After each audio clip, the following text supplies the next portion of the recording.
सरकारी स्कूल से पढ़े लड़के से ये सवाल कर रहे हो, उसका हर महीने दिल टूटता है। हर दूसरे दिन नई लड़की से प्यार होता है उसको।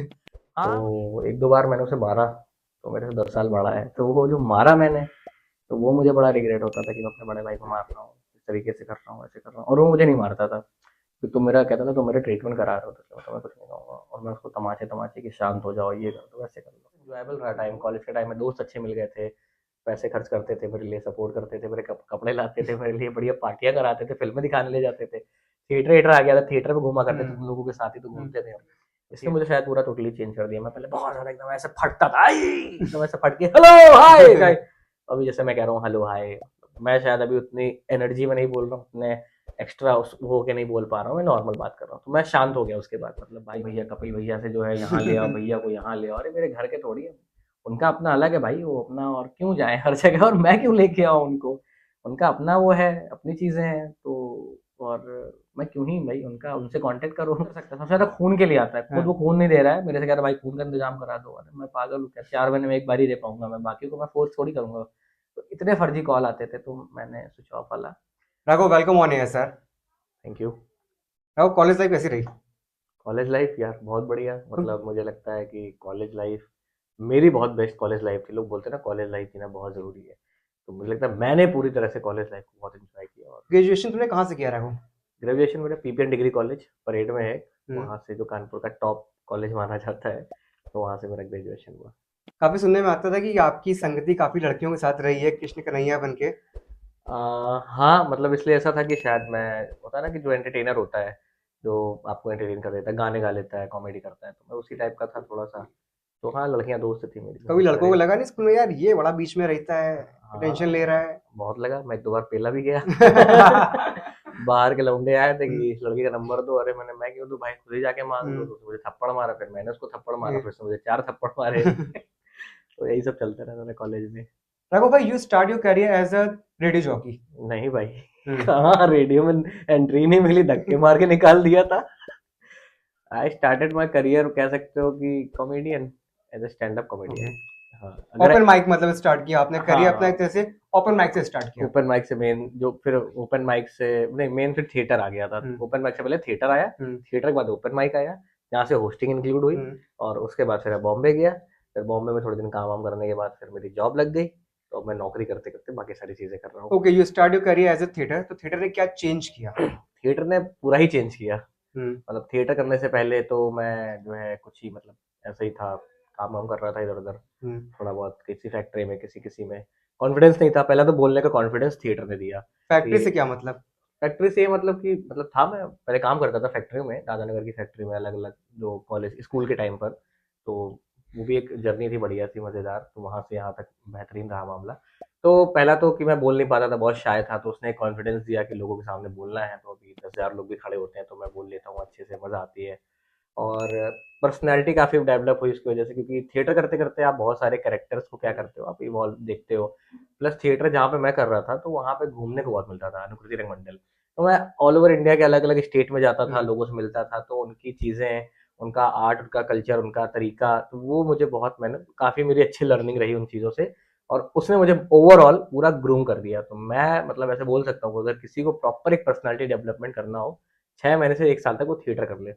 मतलब थिएटर का मतलब ये नहीं कि सिर्फ वो एक्टिंग में ही आगे अगर उसको जाना है, बहुत सारी जगह काम आता है, जॉब में काम आता है, आपके आपके एजुकेशन में काम आता है, और आप कहीं किसी कुछ प्रेजेंट कर रहे होते हैं, तो कॉन्फिडेंस जो होता कॉन्फिडेंस है पूरा बूस्ट करता है आपका। बहुत बहुत अच्छी तरह से। ये थिएटर आपने सिर्फ कानपुर में किया है, कानपुर के बाहर किसी ग्रुप में भी किया है? मैंने कानपुर, मेनली तो वैसे कानपुर में ही किया है, और मैंने 1 साल बॉम्बे में मैंने हम्म। थिएटर किया है, शशांक के चौरसिया करके हमारे एक डायरेक्टर थे, उनके साथ में कोविड से पहले। उसके बाद तो फिर नौकरी लग गई, तो 1 साल उनके साथ मैंने वहाँ पे थिएटर पे काम किया। आर्टिस्ट लाइफ देखने में बहुत अच्छी लगती है, लेकिन क्या वाकई में होती है? नहीं, हमेशा फटी हुई जीता हाँ, है, टेंशन रहती है। हाँ। जैसे बॉम्बे के जो बहुत सारे आर्टिस्ट हैं, उनको टेंशन है कि अगले महीने का रेंट कैसे भरना है, हम्म। राशन कैसे आएगा। तो इतना ईज़ी नहीं होता है वो अपने आप को इतना मोटिवेट रखना कि काम आएगा, फिर अच्छा काम आता है, फिर वो साइकिल स्टार्ट होता है कि अच्छा काम मिला। वो काम 1 साल, 2 साल, 3 साल, 4 साल, 5 साल, कितने साल लग सकते हैं उस काम को मिलने में। तो उस दौरान अपने आप को मोटिवेट रखना, अपने खर्चे मैनेज करना, खुद को फिट रखना, मेंटली फिट रखना, एंड क्लासेस लेते रहना ताकि जो उसकी क्राफ्ट है उस पे जंग ना लगे। हम्म। तो बहुत सारी चीज़ें, तो इतना ईज़ी नहीं होता, वो घर नहीं आता है आर्टिस्ट। मैंने बहुत सारे लोगों को वहाँ देखा है कि जब तक कुछ अच्छा नहीं हो जाएगा, मैं शादियों में नहीं जाऊँगा, मैं फेस्टिवल्स नहीं सेलिब्रेट करूँगा, वो बॉम्बे में ही रहता है। जब तक तोड़ेगा नहीं तब तक मतलब छोड़ेगा छोड़ेगा नहीं। नहीं, हाँ, इतना डेडिकेशन जो है लेके आदमी वहाँ पे रहता है। क्या थिएटर में अभी भी आप कंटिन्यू हो? मैं आंशिक रूप से जुड़ा हुआ हूँ। हम्म। मैं क्योंकि अभी जॉब मेरी है, तो और उसके चक्कर में भी बहुत सारी चीज़ें घर पे भी रहती हैं, घर के काम, तो मैं नहीं ध्यान दे पाता हूँ थिएटर पे। बट जैसे कुछ अच्छा प्ले हो रहा होता है, तो मैं उसमें थोड़ी सी मैं ज्वाइन हो जाता हूँ, मतलब हम्म। एक्टर नहीं, कभी म्यूजिक दे दिया, लाइट दे दिया, तो वो एक जुड़ाव ताकि मेरा थिएटर से रहे अपने शहर में रहते हुए। तो इस तरीके से मेरा भी कनेक्शन है थिएटर में। राघव भाई शादी कब है? हाँ बताना पड़ेगा। भाई शादी तो देखो, मुझे लग रहा है 2025 में सब हाँ। निपट रहे हैं, मेरे जितने भी जानने हम्म। वाले, मे भी तुम्हारे भी जितने हाँ जानने वाले हाँ। होंगे, मोस्टली लोग एंगेजमेंट कर ले रहे हैं, हम्म। शादी कर ले रहे हैं। तो मुझे लग रहा है कि हमें भी इस साल तक हम भी हो जाएंगे। थोड़ा डर लग रहा है शादी करने जा रहे पार्टनर अच्छी है। हैं? फिर दिक्कत नहीं है। बहुत अंडर मतलब अच्छी है, और अब काफी है अंडरस्टैंडिंग हमारे बीच में। डर तो थोड़ा सा है कि पूरी चीजें चेंज हो जाएंगी। सिंगल लाइफ नहीं रहेगी ना फिर। हाँ, अभी बड़ी आजादी वाली लाइफ, हम्म। कहीं भी झोला उठा के निकल गए, हम्म। तो ये ठीक है कि उसके साथ हम्म। उसके नजरिए से मैं दुनिया देखूंगा। अच्छी चीज ये रहेगी। हम्म। तो डर तो नहीं है, मतलब क्योंकि इससे बड़ी बड़ी चीजें लाइफ में मैंने फेस कर ली, जब से कर रहा हूँ चीजें, 8-10 साल हो गए। तो ये तो बहुत अच्छा पार्ट है लाइफ का, एक चेंज आ रहा है काफी अच्छा लाइफ में। तो शादी के बाद प्लान कर रहे हो मतलब कानपुर में रहने का कि बाहर निकलने का? कानपुर में। हाँ। बाहर का भी मन नहीं है इतना, कानपुर में ही रह के, कानपुर में चीज़ें बेहतर हैं, और अपना शहर है, अच्छा लग रहा है। यहीं से भी कंटेंट क्रिएशन और काफ़ी चीज़ें दिमाग में चल रही हैं, वो देखो वास्तविक धरातल पे कब तक आती हैं। तो चीज़ें हैं यूट्यूब और बाकी चीज़ें, तो वो हो जाएंगी। तो फिर मेनली तो अभी हम्म। कानपुर का ही है, क्योंकि मेरा वर्क फ्रॉम होम है, घर से ही काम करने का है, तो फोकस यहीं पर है। एक लड़का जो साइकिल चला के स्कूल जाता था, हम्म, पूरा शहर घूमता था, हम्म, आज अपने फादर को फ्लाइट से घुमाता है, तो हम्म। कैसा लगता है? हाँ, मतलब ये तो बिल्कुल ड्रीम्स कम ट्रू। वो कोट्स आते थे ना इंस्टाग्राम पे कि तुम अपने घर के पहले लड़के हम्म। बनोगे जो अपने घर की गरीबी दूर करोगे, या अपने पापा के सपनों को पूरा करोगे, उन्हें फ्लाइट पे घुमा के लेके हम्म। जाओगे। 2019 में मैं पहली बार हम्म। फ्लाइट में बैठा था, तो एक वो मुझे बहुत अच्छा लगा था। उसके बाद वहाँ पापा एक्चुअली, पापा मेरे सिक्योरिटी गार्ड रहे, तो वो हमेशा ऐसे कहते थे बॉम्बे कैसा होता होगा, कैसा दिखता होगा, टीवी पे ऐसा है, यहाँ पे ऐसा है, वहाँ पे ऐसा है, फिल्मों में ऐसा दिखता है। तो मेरे मन में तभी से था कि अगर मैं कभी कुछ बन गया, जो कि मुझे नहीं पता था कि चीज़ें बढ़िया होंगी, बेहतर हो जाएंगी, तो उनको मैं लेके जाऊंगा पापा को अपने, मतलब मुंबई फ्लाइट से ही लेके जाऊंगा, इसलिए बढ़िया एकदम। तो काफी अच्छी फीलिंग थी, लगा कि चलो भाई, जीवन एक होता है ना, जीवन हाँ। सफल। और काफी लोगों की जब मैंने स्टोरी लगाई थी, तो बहुत लोगों के बहुत सारे मैसेजेस आए कि भाई घुमा तुम रहे हो, लग रहा है कि हाँ हम अपने पापा को घुमा रहे हैं, भाई तुमने मोटिवेट कर दिया, हम भी अपने पेरेंट्स को लेकर जाएंगे। तो मुझे लगता है जब एक टाइम पर आप सक्सेस हो जाए, तो आप तो बहुत मजे कर ही रहे होते हो, तो उस मजे के साथ आप अपने पेरेंट्स को इंक्लूड करो, उन्हें भी एक दो बार, वो आपसे कभी कहेंगे नहीं। उनको लगेगा कि पैसा खर्चा हो जाएगा, फालतू का खर्चा होगा, क्यों, मन में उनके रहता है, लेकिन वो बोल नहीं पाते हैं। तो ये हमारी जिम्मेदारी बनती है कि उस चीज़ का हम ध्यान रखें कि उनका भी मन है, और उन्होंने बड़े मेहनत करके हमें यहाँ तक पहुँचा दिया है, तो उनको वो मज़े करा दें सीक्रेटली। जैसे मैंने सीक्रेटली प्लान हम्म। कर लिया था 1 महीने पहले ही, सारी टिकट्स करा ली थी, सारी बुकिंग्स कर ली थी, कहाँ पे कैसे क्या होना, पूरा प्लान मैंने बना लिया था, क्योंकि मैं पहले उनको बताता कि पापा बॉम्बे चलना, मना कर देते हैं। सरप्राइज सरप्राइज होता हाँ, है। कि पैसा इतना 25-30 हाँ। खर्चा हो जाएगा, इतना हाँ। 1000 रुपए क्यों करोगे। तो मैंने पूरा जब हो गया, मैंने कहा कल चलना है मुंबई। चलो। तो ये इस है। तरीके में उठा के ले गया था उन्हें। ये सही है। देखो मतलब जॉब के साथ साथ फैमिली को कैसे टाइम दे पाते हो?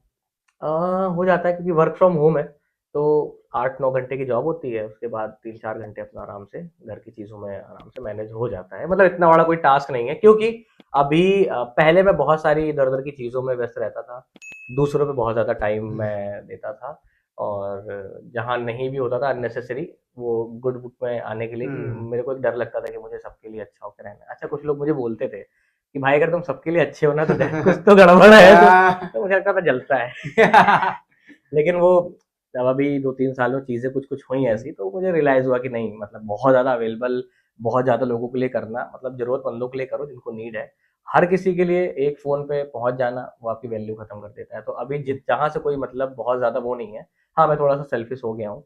जरूरी है। तो मैं सेल्फिश हो गया हूँ थोड़ा सा, अपने लिए और अपने लोगों के लिए। तो क्रिएटर मोस्टली ऑनलाइन रहते हैं, जब वो हम्म, ऑफलाइन होते हैं तो क्या वही राघव होता है?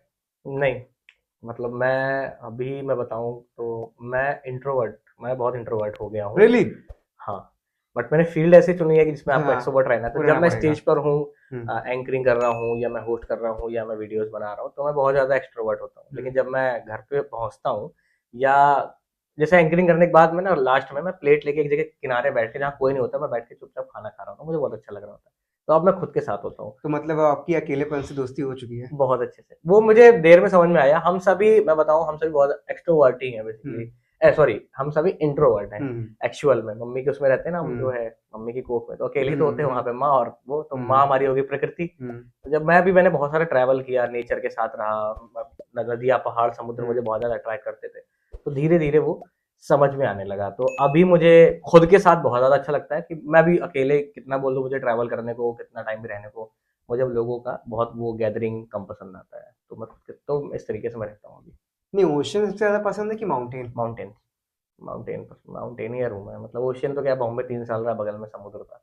माउंटेन थोड़ा सा चिल, प्योर, हम्म। फ्रेश, है ना, ग्रीनरी, और पानी जो है वो बहुत प्योर। तो एक वो फ्रेशनेस जो आपको लेकर आती है, और आप जो नेचर टू सोल कनेक्ट होता है, वो पहाड़ पे जाके मैंने ज्यादा अच्छा फील किया, वहां पे ज्यादा अच्छा मुझे यू कनेक्ट ट्रैवल हुआ। लॉट, तो मतलब क्या चेंजमेंट दिखा कि मतलब ट्रैवल करके मुझे मिल सकता है? ट्रैवल करके जो मुझे आया, मेरा माइंड बहुत ब्रॉड हुआ। जो मेरा नैरो माइंड था कानपुर में रह के, बहुत सारे थॉट्स को लेके, वो मेरे हम्म। थॉट प्रोसेस चेंज हुए। हेल्पिंग नेचर थोड़ा सा डेवलप हुआ कि नहीं, मैंने बाहर जाके देखा लोग मेरी हेल्प कर रहे हैं, मैं उनसे मदद मांग रहा हूँ। तो मेरे अंदर भी वो चीज़ आई कि मैं लोगों की हेल्प करूँ। और बहुत बड़ी दुनिया है और हम इतने जरा से हैं, तो वो हमारा जो एक अहंकार होता है कि मैं ही हूँ। तो मैंने देखा मेरे से भयंकर भयंकर हम्म। लोग, और जो भी आसपास बहुत अमीर लोग होंगे, उनसे भी अमीर लोग, मतलब नेक्स्ट लेवल अमीर लोग, और वो किस तरीके से नॉर्मल रहते हैं।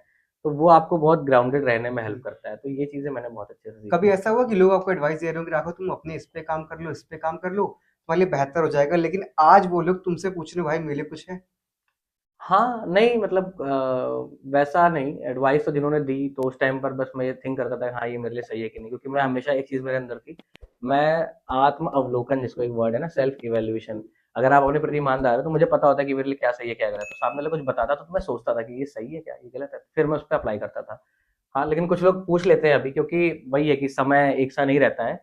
कभी मेरा अच्छा है, कभी उनका अच्छा है, तो जब हम्म। उनका भी अच्छा था तो उन्होंने मुझे गाइड किया, अभी मेरा अच्छा है तो मैं कुछ-कुछ चीज़ें उन्हें बता देता हूँ, या उनके लिए कर देता हूँ, जो मुझे बेहतर लगता है कि हाँ, इनके लिए किया जा सकता है। इग्नोरेंस फेस किया कभी? लोगों आपको इग्नोर कर रहे हो, अब हाँ, अटेंशन दे रहे हो? अरे!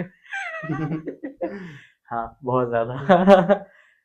लेकिन उस टाइम पर मुझे लगता है 2020 के पहले की अगर मैं बात करूँ, जो स्ट्रगल वाला ऐसा हम्म। था ना दौर, जिसको बोलते हैं साइकिल वाला दौर, हम्म। तब भी लोग बहुत सारे थे जो मुझे बहुत प्यार करते थे, बहुत मानते थे। अब वो कैसे भी हो, तो मुझे लगता, मैं उस समय तो मान ही रहा था कि ये लोग मुझे मानते, तो मेरे लिए उतना बुरा अनुभव नहीं था। जो लोग कर भी देते थे, तो मुझे ऐसे घंटा फ़र्क नहीं पड़ता था कि अरे ठीक है भाई, क्या ही है, इसका अपना लाइफ़ है, मेरा अपना ये है, ये रियलिटी है मेरी, तो हम्म। मैं एक्सेप्ट कर लेता था। सबसे अच्छी चीज़ रही कि मैंने एक्सेप्टेंस, मतलब मुझे ऐसा लगता है कि मेरे अंदर एक्सेप्टेंस है। कोई चीज़ अगर हो गई है, हम्म। तो मैं इसलिए लड़ा नहीं कि इसने मुझे ऐसे क्यों बोल दिया, इसने मुझे ये क्यों कर दिया। मैं शांत हो गई कि हाँ ठीक है, मतलब उसका रहा होगा, उसके दिमाग में कुछ चीज़ें होंगी मे बी, उसने ऐसे बोल दिया। तो अब वही है कि अब सही, अब ठीक है चीज़ें, तो ये उसको भी लगता होगा कि अरे यार क्यों ही बोल दिया, क्या है, ये इन्हें क्यों ऐसा कर दिया इसको। आपके भाई भी आर्टिस्ट हैं। एक हाँ। टाइम पे वो दोनों काफी प्रॉब्लम फेस कर रहे थे, जो आपने काफी हेल्प करी। हम्म। तो क्या वो ठीक है इस समय? एकदम परफेक्ट है अभी, वो एकदम हुआ क्या बढ़िया था है। मतलब? उन्हें वो फेशियल पैरालिसिस का अटैक आया था, और उसके बाद कुछ उनके नर्व्स में हम्म। प्रॉब्लम हो गई थी, तो थोड़ा सा मेंटली डिस्टर्बेंस ज़्यादा आ गया था। तो बहुत सारा वो सुसाइड करना, घर से भाग जाना, बहुत लड़ाई झगड़े करते रहना, बहुत सारा वो करते रहते थे। तो 1 साल तो उनका पैरालिसिस का इलाज हुआ। तो वही, मैं बॉम्बे में था, बॉम्बे से कानपुर आना जाना, तो मेरा भाई है तो देखना ही पड़ेगा। थेरेपी वेरेपी कुछ? हाँ हाँ, चल रही थी वो, फिर फिजियोथेरेपी, पूरी प्रॉपर हर दिन की फिजियोथेरेपी होती थी। फिर 1 साल बाद जब उनका थोड़ा मेंटल डिस्टर्बेंस बढ़ा, हम्म। काफ़ी डिस्टर्बेंस हो गई, मुझे लगा कि रिहैब में डाल दूँ मैं। रिहैब? तो मैंने रिहैब में डाला, हम्म। और वो मेरी लाइफ की सबसे बड़ी गलती थी। क्यों? कोई भी रिहैब में भाई मत भेजना। पहले चेक कर लेना, उस जगह रिहैब को मैंने विजिट नहीं किया था, तो आप प्लीज़ रिहैब को विजिट करना। जो भी उनके सोशल मीडिया पर लिखे होते हैं ना, उनके वो फेक होते हैं, जो रिव्यूज़ होते हैं, वो फेक रिव्यूज़ होते हैं, पेड रिव्यूज़ होते हैं। तो उस पे भरोसा करके कभी भी, मतलब मैं 50 टू 60,000 पर मंथ उनको देता था। और जो उन्होंने वादा किया था कि काउंसलिंग होगी, ये होगा, वो हम्म। होगा, सिमरन से रिहैब करके है, मैं नाम ले सकता हूँ उनका। तो उधर तो बिल्कुल मत भेजना, बहुत बेकार जगह है वो। तो उन लोगों ने जो है बहुत मुझे बताया कि ऐसा, और 1 साल के लिए पूरा प्लान कर दिया था कि भाई को 1 साल रखना पड़ेगा। ऐसा हुआ क्या था?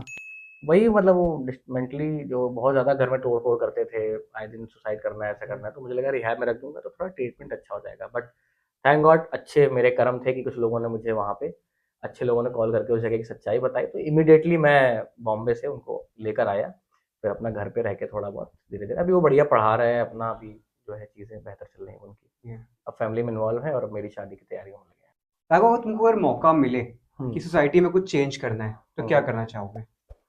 सोसाइटी में ये तो बड़ा गहरा सवाल कर दिया तुमने। सोसाइटी में यार, मतलब पहले चीज तो लोगों को चेंज होना, पहले तो मतलब मैं चेंज तभी ला पाऊंगा जब सामने वाला चेंज होना चाहे। जैसे ये। हम कानपुर प्लॉगिंग करके एक हमारा ग्रुप है, हम्म। तो हम पिछले 3 साल से, हमें 4 साल से हो गए, थिंक 4 साढ़े 4 साल होने वाले हैं। वहाँ पे हम हर संडे जाके गंगा घाट पर सफाई करते हैं। और जब हम अगले संडे जाते हैं तो हमें उतनी ही गंदगी मिलती है, हम ऐसा फिर क्यों? उसको साफ करते हैं। नहीं है, लोगों को लोग लगता है हमारा, ये हमारा काम थोड़ी है, मतलब कूड़ा अगर फेंक दिया तो ये उठाना हमारा काम नहीं है। तो वो एक लैक ऑफ अवेयरनेस है। और वो नहीं है, एक्सेप्टेबिलिटी या रिस्पॉन्सिबिलिटी नाम की चीज़ नहीं कि मैंने किया है तो ये चीज़ मुझे भी, मैं भी कर सकती हूँ। उनको हम्म। लगता है कि सफाई वाला ये चीज़ को साफ करेगा। तो चेंज का तो क्या ही है, मुझे बस लगता है मैं जितना ज़्यादा हो सकता है, मतलब अच्छे जो वाकई में ज़रूरतमंद है उनकी जितनी मदद मैं कर पाऊँ, और अपने आसपास ऐसे लोगों का एक ग्रुप बनाऊँ जो इस तरीके के हों, हेल्पिंग नेचर के, और नीडी लोगों की जिस लेवल तक हो सकता है, चाहे वो एजुकेशन हो, फूड हो, या और भी किसी चीज़ की ज़रूरत है, तो वो फुलफिल कर पाएँ। कानपुर में गंगा सफाई का जो एक कार्यक्रम स्टार्ट हुआ था, ये स्टार्ट किसने किया था? ये एक खिसका बंदा करके है, अर्चित, और हमारी संजीवनी दीदी, नौमी गंगा संजीवनी जी। किनारे वाली, हम्म। इन्होंने मिलके किया था। फिर कुछ टाइम बाद खिसका बंदा ने, कि उसको बहुत सारे अपने पर्सनल बहुत सारे काम थे, तो उन्होंने लीव किया था कि आप जो है कैरी ऑन कर लो, मैं इसको कंटिन्यू कर पाऊंगा। बट उसके बाद संजीवनी दीदी ने कंटिन्यू किया, एंड हेड्स ऑफ, अभी 320 या 333वीं वीक है प्लॉगिंग वाह। ड्राइव की, आज हो गई। हम्म। तो कंटिन्यू चल रहा है, बहुत सारे वॉलंटियर जुड़ चुके हैं, इसके अलावा भी सस्टेनेबिलिटी पर भी वो काम कर रही है, और काफ़ी अवार्ड मिल रहे हैं अभी उनको, और वो काफ़ी अच्छी सोशल मीडिया इन्फ्लुएंसर बन गई हैं कानपुर में, जो अच्छे पॉजिटिव तरीके से, जो भी अच्छी चीज़ें होती हैं, सस्टेनेबिलिटी हो गई, हमारा नेचर हो गया, उसको प्रोटेक्ट करते हुए अच्छी चीज़ें कर रही हैं। और उनका भी मेरी लाइफ में बहुत सपोर्ट रहा है, नो डाउट। 2017 में मैं उनसे मिला था, तो एक बड़ी बहन जैसा जो एक होता है ना, वो बिल्कुल उस तरीके से उन्होंने, उस साइकिल वाले टाइम से लेके अभी तक वो साथ हैं, और आगे भी रहेंगी। हर एक की लाइफ में टफ सिचुएशन आती है, हाँ, तो उसे आप कैसे मेंटेन करते हो?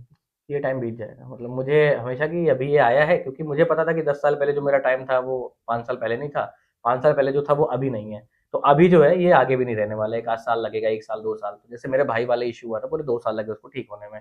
तो हर दिन कैसे बीता है वो तो खैर मुझे ही पता है, लेकिन मुझे था कि ठीक है, मतलब अभी मैं गिव अप कर दूंगा तो मेरा पूरा फैमिली जो है वो गड़बड़ हो जाएगा, तो करते हैं, हो जाएगा, ठीक हो जाएगा। आज नहीं तो कल, कल नहीं तो परसों। तो बस वही था कि ये हमेशा नहीं रहने वाला है, वो मैंने कहीं कोट वोट पढ़ लिया था, तो वो दिमाग में बस जाता है आप आपके। पलट के अगर पीछे देखते हो 10 साल पहले, तो हाँ, क्या दिखता है? अच्छा लगता है कि नेचर ने मेहनत जो करी, वो भगवान ने, मतलब बड़ा अच्छा फील होता है, लकी फील होता है, ब्लेस्ड फील होता है कि बहुत अच्छे लोग मिल गए थे मुझे, बहुत अच्छे मेंटोर मिल गए थे मुझे, जिन्होंने मुझे गाइड किया। और मतलब जो मैंने सोचा भी नहीं था, अभी वो चीज़ें मेरी लाइफ में हो गई हैं। और तब का पता होता तो तब यूट्यूब चालू कर देता। तो फ्रॉम दिस टू दिस जो मैं बनाता हूँ कभी कभी, तो मेरे को फुटेजेस नहीं मिलती है ये। कि मैं, मुझे शर्म आती थी कि मैं अच्छा ये काम कर रहा हूँ, वीडियो बनाऊंगा, लोग देख लेंगे, हम्म। क्या बोलेंगे, मेरा घर ऐसा है, इसको मैं दिखाऊंगा, लोग, मतलब जजमेंट होने से मैं डरता था, हम्म। शुरुआत से ही डरता था। तो अब जब मुझे खुद नहीं पता था ना कि मेरी चीज़ें इस लेवल पे बेहतर होंगी प्रभु की कृपा से, तो अब बेहतर हो गई हैं, तो अच्छा लगता है कि हाँ, मैं अपने मम्मी पापा को एक अच्छी जगह पे ले आया, जहाँ से हम थे, तो उस जगह से एक अच्छी पोजीशन पे लाके अच्छी अच्छी लाइफ हम जी रहे हैं। और कानपुर में ठीक ठीक थोड़ा बहुत लोग जानते हैं, अच्छे लोगों के साथ हूँ मैं, बस अच्छी नौकरी है। मौज में एंट्री कैसे हुई? अरे हाँ यार, मौज में एंट्री, ये सवाल किसी ने नहीं पूछा आज तक। मौज में एंट्री ऐसे हुई कि मैं बॉम्बे गया था 2019 में, तो मेरा एक दोस्त है पुनीत हम्म। शुक्ला, उसने मुझे बोला यार कि बैंगलोर में हूँ मैं, एक स्टार्टअप है एचपीएफ करके, हेरा फेरी फिल्म, यहाँ पे आओ, मस्त जो है काम वाम करो, हम्म। पैसे मिलेंगे, सैलरी मिलेगी। मैंने कहा मैं यार एक्टर बनने आया हूँ बॉम्बे, पागल हो गया है। बोला, मैंने कहा तेरे घर का हाल पता है साले, इतना मारूंगा ना, आ जाओ, ये लोग फ्लाइट की टिकट देते हैं। अरे वाह, बढ़िया है। और 15,000 रुपये ज्वाइनिंग बोनस मिलता है। हम्म। तो मैंने अच्छा यार, तो मैंने इंटरव्यू दिया, मेरा हो गया, उन्होंने फ्लाइट की टिकट भेज दी, मैं चला गया। 1.5 2 महीने काम किया, कंपनी बंद हो गई। अरे। तो मुझे लगा नहीं, भगवान मुझे एक्टर हाँ। बनाना चाहता है, हालांकि उन्होंने मुझे 30 40 हज़ार रुपये दे दिए थे, तो मेरे लिए बड़ी बात थी। 30 40, 2 250 रुपये कमाता था मैं हम्म। तब। तो हमने चलो कुछ सेविंग हो गई है, फिर मैं बॉम्बे वापस आ गया, फिर 2 3 महीने कोविड आ गया। हम्म। कोविड आ गया तो अच्छा, 1.5 2 महीने में जो भी मैंने काम किया, मुझे नहीं पता क्या काम, मैंने ईमानदारी से ही मैंने हमेशा काम किया और मेहनत से काम किया। और क्रिएटिविटी मेरी कम रही हमेशा से, अभी तो बढ़ गई है। उस समय मुझे पता था मैं बिल्कुल क्रिएटिव नहीं था बहुत ज़्यादा, बट मेहनत थी मेरी। तो उन्होंने देखा होगा जो भी, तो टिकटॉक बैन हो गया था हम्म। और मौज लॉन्च हो गया था। तो उनको बल्क में अच्छे लोग चाहिए थे, तो मैं वीडियोज़ भी बनाने लगा था। तो उधर उन्होंने पुनीत शुक्ला को वापस कंपनी बुलाया, और फिर मेरे से ही पूछा कि क्या कर रहे हो आजकल, उन्हीं लोगों ने, एचपीएफ वालों ने। तो वो निगाह में रखे हुए थे, कौन, अगर आप अच्छा काम करते हो तो कहीं ना कहीं कोई ना कोई देख रहा होता है। उन्होंने मुझे कॉल किया कि भाई, नौकरी है करोगे? तो मैंने, अरे भाई कोविड के टाइम पर लोगों की नौकरियां जा रही थी। तो मैंने कहा हाँ बताइए या क्या ऑफर करना मिल है। रहा है। फिर सैलरी वैलरी पूछी, मैंने दे देना 12-15 हज़ार रुपये। हम्म, तो बोले पागल है, बैंगलोर की जॉब है। हम्म, तो फिर अच्छी सैलरी देके उन्होंने मुझे फिर मुझे हायर कर लिया था, और तब से वो सिलसिला जो है, अभी मैंने रिसेंटली 5 साल कंप्लीट किया उस ऑर्गेनाइजेशन में, बहुत अच्छी कंपनी, टचवुड, मतलब वो सबको इस तरीके की कंपनी मिले, मैं यही कहता हूँ। तो ऐसे मेरी एंट्री, मतलब वो मैंने कहीं और काम किया था और उन लोगों ने मुझे पकड़ के अपने साथ, कि हम्म, हाँ ये लड़का अच्छा काम कर रहा है। तो अगर आप मेहनत ईमानदारी से हम्म। अच्छा काम करते हो तो वो आपको रिजल्ट देता है। मौज अगर लाइफ में ना होता तो क्या होता? क्या होता पता नहीं, मतलब मैं कुछ तो कर रहा होता, बट अभी जो कर रहा हूँ, जो जिस तरीके से चीज़ें कर पा रहा हूँ वो तो नहीं, मतलब मैं इतना हम्म, अच्छा ट्रैवल नहीं कर पाता। और मेरा जो घर अभी होने वाला है, मेरा घर बनने वाला है, मेरा घर बन चुका है काफ़ी, वो नहीं हो पाता। हम्म, मैं अपनी अच्छी लाइफ एंजॉय नहीं कर पाता, मैं अपने भाई का ट्रीटमेंट नहीं करवा पाता, और मैं जो भी शादी करने जा रहा हूँ मैं वो नहीं कर पाता। तो काफ़ी चीज़ें, मतलब गरीबी से निकालने में जो पूरा एक हाथ है वो मेरे ऑफिस का रहा है। लोग कह के कितनी ज़्यादा ऑर्गेनाइजेशन की तारीफ कर रहे हैं, बट बहुत ग्रेटिट्यूड है, क्योंकि जब मुझे कोई मौका नहीं दे रहा था, कानपुर में मैं जगह जगह जा जाके परेशान हो चुका था, सारे रेडियोज ने मुझे मना कर दिया था, इवन इंटर्नशिप तक क्यों नहीं मना देते कर थे। दिया था? मुझे नहीं पता, उनकी अपनी पॉलिटिक्स होती है कि तुम इस ब्रांड में क्यों जा रहे हो, इस ब्रांड में क्यों जा रहे हो। हालांकि कुछ रेडियो में इंटरनल लोग थे, वो मुझे बहुत सपोर्ट भी करते थे। उनके जो कुछ आरजेस थे, उन्होंने मुझे बहुत हम्म, गाइड किया, मेंटोर किया कि ब्रो ये तुम्हारे लिए जगह नहीं है, तुम। बट वही था कि मैं कानपुर से बाहर निकलने का सोच ही नहीं पा रहा था, तो मेरे लिए था कि एंटरटेनमेंट इंडस्ट्री में काम, यानी कि रेडियो, और हम्म, रेडियो का बहुत ज़्यादा उस समय हो भी रखा था कि एक बार एंट्री मिल जाए, इंटर्नशिप मिल जाए, बट नहीं मिली। कुछ मेरी गलतियां भी रही होंगी शायद, कि मैं हर जगह जाता था, सारे रेडियोज में जाता था, और इनका ना राइवलरी चलता है। अभी मुझे अच्छा लगता है देख के कि सारे रेडियो के आरजेस एक साथ मिलते हैं, बात करते हैं, तो वो हम्म, मुझे, अब जो हमारी जनरेशन वाले आरजेस आए हैं, हम्म। उस टाइम के कुछ आरजेस थे तो उन्होंने बड़ा, और जो इस रेडियो के अंदर थे तो वो अपने आप को शायद सेलेब समझते थे, या क्या समझते थे, मतलब। अब सब नॉर्मल हो गए, ग्राउंड तो हो गए। अभी हाँ, अभी सब बहुत अच्छे हैं, सबको मतलब। समझ में आ गया है अब रियलिटी क्या है इस समय। नहीं, डिजिटल आने के बाद काफ़ी चेंज हो गया, तो मतलब उनके लिए मेरे मन में ऐसा कुछ ग्रजेस नहीं है, मतलब अच्छा हुआ उन्होंने अगर मुझे रेडियो में ले लिया होता, तो मैं आज डिजिटल नहीं कर रहा हाँ, होता। ये तो उनका भी थैंक यू कहीं ना कहीं। राहुल कभी दिल टूटा है? सरकारी स्कूल से पढ़े लड़के से ये सवाल कर रहे हो, उसका हर महीने दिल टूटता है। हर दूसरे दिन नई लड़की से प्यार होता टूटा है है। उसको। हाँ, मतलब कॉलेज में एक बार टूटा था, उसके बाद एक दो बार और ऐसे ही, मतलब होता क्या है, वन साइडेड ही मेरा तो मोस्टली, मतलब मेरा हमेशा वन साइडेड ही रहा है। हम्म, जितनों से भी ये मुझे हुआ है, मुझे गहरा प्यार हो जाता था, हर 2 साल में एक बार हुआ है। तो इस तरीके से 3 बार दिल टूटा है मेरा। तो वो लेकिन वन साइडेड ही रहा, सामने वाला एक अच्छा दोस्त समझता हम्म, था, उसने जैसे हेल्प कर दी, तो हम लड़के क्या होता है ना कि थोड़ी सी केयरिंग अगर हुई या कुछ हुआ तो हम, कि प्यार है इसका मतलब, कोई लड़की अगर कर देती है एक्स्ट्रा। अच्छा, लाइफ में कभी लड़कियां रही नहीं मेरे, जब आई तो इस तरीके से केयर किया तो मुझे वो प्यार लगा। प्यार लगा तो थोड़ा सा गड़बड़ हुआ फिर। तो उन्होंने मना किया, नहीं अच्छे पोलाइटली मना हाँ, किया कि नहीं यार, हमारा नहीं हो सकता इस तरीके से, और मेरी चीजें भी शायद बेहतर हम्म, नहीं थी ना उस टाइम पे, तो कोई हम्म, क्यों ही आएगा भाई, हर लड़की अपना भविष्य हम्म। सुरक्षित देखती है। तो 3 बार टूटा। अब लेकिन फाइनली एक मिल गई है। हाँ, अब जाके एक फाइनली जैसे ही मिली तो हम्म, मैंने उसे लॉक कर लिया। मैंने कहा हाँ भाई अब शादी कर लेते हैं। मतलब फिर मैंने वो रिलेशनशिप वाले जोन में कम ही आया, मतलब मैं एंजॉय कर रहा हूँ वाला जोन, बट हाँ वो, कि अब शादी ही करनी है अब सीधा। अभी उम्र हो गई है और लड़की बहुत अच्छी है, तो मस्त शादी वादी करो, बेहतरीन जीवन। फ्यूचर कोई प्लान चल रहा है कि मतलब कुछ अभी ये करना है वो करना है मुझे? कुछ नहीं, एक ही प्लान है, अभी यूट्यूब बनाना है, यूट्यूबर, यूट्यूब की चीज़ें करनी है खुद का, जो कि मैं कर भी लूँगा, हम्म, अभी नहीं कर पा रहा हूँ क्योंकि पता नहीं शायद मोटिवेशन नहीं आ रहा है, या बहुत सारे लोग स्टक होते हैं उस चीज़ में कि मैं करूँगा तो लोग देखेंगे कि नहीं, मुझे क्यों देखेंगे, मैं अगर यूट्यूब पे कुछ बनाऊँगा तो लोग मेरा कंटेंट क्यों देखेंगे। तो थोड़ा टाइम का भी है, बट हाँ मैं कर सकता हूँ, लेकिन अभी मैं कर नहीं रहा हूँ, मैं झूठ नहीं बोलूँगा, मैं कर सकता हूँ, लेकिन अभी मेरे को समझ में नहीं आ रहा है। तो है 1-2 साल के अंदर, क्या कहो, अभी 2-3 महीने के बाद ही, शादी के बाद ही मैं चीज़ें शुरू कर दूँ। सबसे बुरा वक्त कौन सा रहा लाइफ में, लगा कि यार ये क्या हो गया मेरी लाइफ में, कहाँ फंस गया मैं? भाई वाला था, भाई वाला टाइम, तो भाई को ही हुआ था वो, मतलब वो सबसे खतरनाक टाइम था। तो बम्बई में हूँ मैं, बम्बई से आ रहा हूँ जा रहा हूँ, फिर भाई पापा का कॉल आ रहा है कि वो देख समझ नहीं आ रहा है, वो ऐसे कर रहा है वैसे कर रहा है, परेशान कर रहा है। तो एक दो बार मैंने उसे मारा, तो मेरे से 10 साल बड़ा है, तो वो जो मारा मैंने, तो वो मुझे बड़ा रिग्रेट होता था कि मैं अपने बड़े भाई को मार रहा हूँ, इस तरीके से कर रहा हूँ, ऐसे कर रहा हूँ, और वो मुझे नहीं मारता था। कि तुम मेरा कहता था, तुम मेरे ट्रीटमेंट करा रहे हो तो मैं तुम्हें कुछ नहीं कहूँगा, और मैं उसको तमाचे तमाचे कि शांत हो जाओ, ये कर दो वैसे कर लो। तो वो लगता था कि ये क्यों हो रहा है भगवान, और मतलब मैंने ऐसे कौन से कर्म किए जो ये मैं इस तरीके से भोग रहा हूँ। तो वो ही वाला मुझे नहीं, बाकी सब तो बहुत इंजॉयबल रहा टाइम, कॉलेज के टाइम में दोस्त अच्छे मिल गए थे, पैसे खर्च करते थे मेरे लिए, सपोर्ट करते थे मेरे, कपड़े लाते थे मेरे लिए, बढ़िया पार्टियां कराते थे, फिल्में दिखाने ले जाते थे, थिएटर वेटर आ गया था, थिएटर में घूमा करते थे, हम्म, तुम लोगों के साथ ही तो हम्म। घूमते थे हम। थिएटर में घूम रहे हैं अपना, धीरेन्द्र हो गया, सम्राट, आकाश, सब बढ़िया दोस्त मेरे थे उसमें, अच्छी एक फैमिली टाइप की थी। फिर 2020 का तो नौकरी लगी गई थी, तो सब कुछ सही चल रहा था, बट ये जो भाई वाला फिर आया एकदम से 1.5-2 साल, ये इसने मुझे शायद पूरा टोटली चेंज कर दिया। मैं पहले बहुत ज़्यादा एकदम ऐसे फटता था, आई एकदम ऐसे फट के हेलो हाय गाय, अभी जैसे मैं कह रहा हूँ हेलो हाय, मैं शायद अभी उतनी एनर्जी में नहीं बोल रहा हूँ, उतने एक्स्ट्रा उस वो होके नहीं बोल पा रहा हूँ, मैं नॉर्मल बात कर रहा हूँ। तो मैं शांत हो गया उसके बाद, मतलब भाई वाला जो चीज़ हुआ, तो जो मैंने देखा, जो मैंने झेला, तो उसने मुझे इंटरनली थोड़ा सा शांत कर दिया। विपसना कभी ट्राई किया आपने? हाँ भाई, 3 बार। 3 बार? फिर तो पूरी तरह से आप प्योर हो चुके हो। हाँ, हर साल एक बार प्योर होना होता है। कैसा लगा था फर्स्ट टाइम वहां पर? फर्स्ट टाइम तो 3 दिन शुरुआत में, स्टार्टिंग के 3 डेज मुझे लगा था दिक्कत हुई थी, क्योंकि हम इतना ज़्यादा गैजेट्स में, फ़ोन में इतना सारा काम और ये वो नहीं, दिमाग में हम्म। घूमता रहता है, ऑफिस का काम है, वीडियोस बनाना है, ये करना है, वो करना है, ट्रैवल करना है, वो करना है। तो 3 दिन तो मेरे को बहुत अजीब सा लगा, फिर चौथे दिन के बाद फिर अच्छा लगने लगा। मतलब 3 स्टार्टिंग के 2-3 दिन ही आपके लिए गड़बड़ होते हैं, फिर आप खुद के साथ जो है हो जाते हो, फिर आपको अच्छा लग, जैसे मुझे अब खुद का साथ बहुत अच्छा लगता है, मैं अकेले रहता हूँ। इवन मैंने अभी इस बार जब मैं विपश्यना गया, तो मैं वहाँ से आके मैंने एक काम किया, मतलब जो लोग देखेंगे डर जाएंगे मुझे, मैंने अपनी कॉलर ट्यून बदल ली। कौन सी लगा दी? The number you are trying to reach is currently switch off, actually वो कॉलर ट्यून है। हाँ। तो जिन्हें पता है कि ये थोड़ा सा हरामी टाइप का है, तो ये वो घंटी कंटिन्यू घंटी कर देते हैं, तो हम्म। उनका मैं उठा लेता हूँ। जिन्हें नहीं पता तो काट देते हैं, और हम्म। जिनसे मुझे बात करनी होती है, जिनसे मुझे बात करनी होती है, मैं उनको कॉल कॉल लगा लेता हूँ। ये फालतू के कॉल्स बहुत सारे, भैया ये, भैया वो, भैया फलाना, भैया वो, भैया कपिल भैया से जो है यहाँ ले आओ, भैया को यहाँ ले आओ, अरे मेरे घर के थोड़ी है, उनका अपना अलग है भाई, वो अपना, और क्यों जाए हर जगह, और मैं क्यों लेके आऊँ उनको, उनका अपना वो है, अपनी चीज़ें हैं, तो और मैं क्यों ही भाई उनका, उनसे कांटेक्ट करूँ, उनको दो उनकी फीस, भाई आदमी फ्री में क्यों जाएगा कहीं भी। हम्म। तो वो इतना ज़्यादा कि यहाँ ले आओ, तो वहाँ तो बढ़िया परिचय है, ये हो गया है, फिर कोई कह रहा भाई सिलेंडर का वो करवा दो, कोई कह रहा यहाँ काम करवा दो, वो खुद कर सकता था।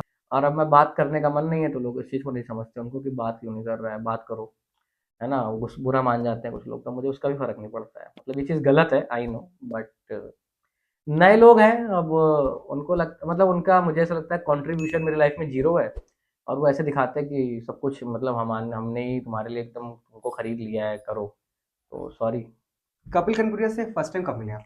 कपिल कनपुरिया भैया से मैं मिला फर्स्ट टाइम 2020 में, कोविड के बाद वो कानपुर आए हुए थे, हम्म। कंटेंट अपना उनका बनता रहता था, तो मैं मौज में था, तो हमने भैया से कहा था भैया मौज के लिए भी कुछ वीडियोस बनाओगे क्या, तो साथ में उन्होंने ऐसे ही थोड़े बहुत बनाए थे वीडियोस, तो उस समय उनसे मेरा, और वही समझ में आ गया था कि वो था ना, जो एक वाइब मैच होती है, उनका भी काफ़ी अच्छा स्ट्रगल रहा है लाइफ में, उन्होंने जिस तरीके से चीज़ें करी हैं और अचीव करी हैं, तो मेरे कहीं ना कहीं वो, क्या उसको बोलते हैं, तरीके से, यार एक वर्ड नहीं मिल रहा है, मतलब मैं उनसे काफ़ी इंस्पायर होता हूँ उन चीज़ों में। तो उसके बाद मिला, फिर हमारा ऐसे ही चलता रहा, फिर अभी एक आध कुछ वीडियोस में भी मैं आने लगा उनके साथ धीरे से, तो बड़े भाई जैसे हैं हमारे वो, बढ़िया लोग एकदम। अब मैं बुक रिकमेंडेशन के बारे में बात करेंगे हम लोग थोड़ा इसमें, कि फेवरेट बुक कौन सी रही है? अब फेवरेट बुक, यार मैंने बहुत सारी नॉवेल्स ऐसे पढ़ी है, बट गुनाहों का देवता तो सभी अरे यार बोलते हैं, मैंने पढ़ी हो, मतलब वो मतलब थोड़ा सा लव, जिनको प्यार वाकई में कि लव हिला स्टोरीज इस देती है, तरीके मतलब की, पूरी तो माइंड को, बॉडी हिल जाती है इसको पढ़ने के बाद। तो गुनाहों का देवता मैं बहुत ज़्यादा रिकमेंड करता हूँ। फिर अभी नए राइटर्स में हमारे दिव्य प्रकाश दुबे सर हैं, उनकी अक्टूबर जंक्शन काफ़ी अच्छी रही है, तो अभी मेरी एक दोस्त वो किताब पढ़ रही थी अक्टूबर जंक्शन में, उसको पता नहीं क्यों लगा कि ये तो मेरी लाइफ, मतलब उसमें एक कैरेक्टर है चंदर, तो जिस तरीके की बातें चंदर करता था, तो वैसी बातें मैं करता हूँ। मे भी शायद मैंने उस किताब को इतना ज़्यादा पढ़ा कि वो उसी तरीके का मेरा अभी थॉट प्रोसेस हो गया कि मुझे वैसे ही बनना है, वैसे ही करना है, तो ये है। फेवरेट मतलब मूवीज कौन सी रही है अब तक? फेवरेट मूवी, फेवरेट मूवी यार बाहुबली रही है मेरी, और भी है, मतलब जैसे मैं अभी तीन, रिसेंटली मैंने 3 फिल्में देखी हैं, 4 फिल्में, द लंच बॉक्स देखी मैंने, अरे वो उसके तो अलग ही बाद है। मैंने थ्री ऑफ अस देखी, मतलब मुझे अब इस तरीके की फिल्में पसंद आ रही हैं, कारवां देखी मैंने, उसके बाद वो इरफान साहब, खान साहब की वाली फिल्म है ना, करीब करीब सिंगल, अरे वो तो तो हिला मैंने, देती है पूरी मूवी। हाँ मैंने वो देखी, तो जो स्लो फिल्म है, life in 8 AM metro, 8 AM उसमें ये मेट्रो। गुलशन देवैया जो कांतारा में है वो है, और एक और बहुत अच्छी एक्ट्रेस है, तो ये इस तरीके की फिल्में अब मैं देख रहा हूँ, तो ये आप भी अगर इंट्रोवर्ट हैं, स्लो फिल्में पसंद है, और एक मीनिंग, मतलब 8 AM मेट्रो में तो गुलजार साहब की पोइट्री है बहुत प्यारी हम्म। प्यारी, तो ये मेरी फेवरेट फिल्म है इस टाइम पर, जो मैंने lunch box, life in 8 AM metro, three of us, कारवा, एंड करीब करीब सिंगल। तो रघु कैसे लगा आपको हमारा आज का पॉडकास्ट? हाँ, काफ़ी जेन्युइन, काफ़ी रफ़ सा और काफ़ी एकदम मतलब कुछ ऐसा था नहीं तैयार।